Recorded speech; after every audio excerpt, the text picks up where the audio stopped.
पाकिस्तान के लिए आलमी कप किसी ड्राउने ख्वाब से कम नहीं था। 9 मैचेस खेले और सिर्फ 4 ही जीत पाए। इनमें से 3 मैचेस तो कमजोर टीमों श्रीलंका, बांग्लादेश और हॉलैंड के खिलाफ थे। बल्लेबाज चले ना ही फास्ट बॉलर्स और ना ही स्पिनर्स। ना ही इस बार कुदरत का निजाम कोई आया काम। मिली तो सिर्फ हर मोड़ पर नाकामी। जिन्हें टीम में नहीं होना चाहिए था वो टीम के साथ जुड़े रहे और जो हकदार थे वो टीम से बाहर रहे। क्या ये कम है कि पाकिस्तान आलमी क्रिकेट कप की तारीख में सबसे ज्यादा 5 मैचेस में नाकाम रहा। और अलमिया ये है कि अफगान क्रिकेट टीम तक ने पाकिस्तान को पछाड़ दिया। कप्तान बाबर आजम, जिन पर सबकी निगाहें थी, वो ना मैच विनिंग इनिंग्स खेल सके और ना ही मैदान में कोई ठोस और बेहतर फैसला करने के काबिल नजर आए। इन्हें अब खुद तस्लीम करना होगा कि वो अच्छे बल्लेबाज तो हैं लेकिन कप्तान नहीं, क्योंकि वो अब तक इस बात से लाइम है कि जारहाना और दिफाई हिकमत अमली कब और कैसे की जाती है।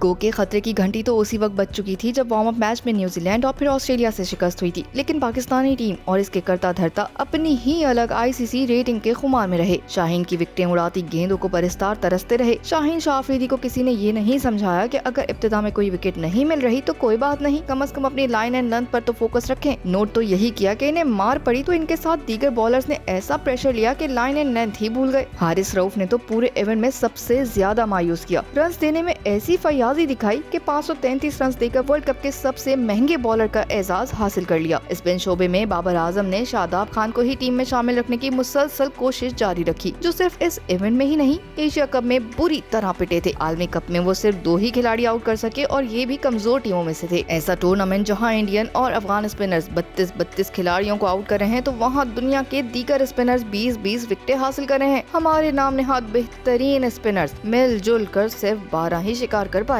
आईसीसी रैंकिंग में नंबर 1 का ढिंडोरा पीटने वाले हमारे खिलाड़ी और टीम हर शोबे में नाकाम ही रही। अलमिया ये है कि भारतीय तमाशाई जो पाकिस्तानी टीम की बैटिंग और बॉलिंग देखने के लिए मैदानों में आए, जिन्होंने अहमदाबाद के मैच के अलावा पाकिस्तानी खिलाड़ियों को हर मौके पर सपोर्ट किया, वो भी पाकिस्तानी टीम की मुसलसल हार से मायूस होकर घर लौटे। टॉप से बॉटम तक कोई भी अपनी जिम्मेदारी पूरी न कर सका। इमामुल हक 6 मैचेस में एक जैसा शॉट खेलकर आउट हुए। कुछ ऐसा ही हाल कप्तान बाबर आजम का रहा, जो स्पिनर्स के जाल में फंसते रहे। और मजे की बात यह है कि किसी ने इन खिलाड़ियों की गलतियां दूर कराने की कोशिश भी नहीं की। फखर जमान का बहुत शोर शराबा हुआ, लेकिन 2 मैचेस के बाद इंग्लैंड के खिलाफ इनकी मकबूलियत भी पानी का बुलबुला साबित हुई। फखर जमान की मजबूरी ये है कि वो शॉट्स का इंतखाब नहीं जानते और अक्सर गलत शॉट खेलकर आउट हो जाते हैं। सऊद शकील ने तमाम मैचेस, लेकिन वो कोई बड़ी इनिंग नहीं खेल सके। वो किसी भी तरह मॉडर्न क्रिकेट में फिट नजर नहीं आते। इफ्तिखार अहमद, शादाब खान, मोहम्मद नवाज, सलमान अली आगा वही कुछ करते रहे जो इनसे ऊपर बल्लेबाजों का मामूल था। पाकिस्तान की फास्ट बॉलिंग की नाकामी की मिसाल ये है कि जनूबी अफ्रीका के आखिरी टेल एंडर्स को 10 ओवर्स में आउट ना कर सके और मैच हार गए। कोचिंग स्टाफ ने भारी भरकम मुआवजे के बावजूद कोई हिकमत अमली नहीं बनाई। डायरेक्टर क्रिकेट में की और था कि गलत सोच और इंतखाब में फाश गलतियों ने टीम को इस मकाम पर पहुंचा दिया है। टीम की शिकस्तों में भी पीसीबी के गैर जिम्मेदाराना रवैये और बयानात का भी बहुत बड़ा हाथ रहा।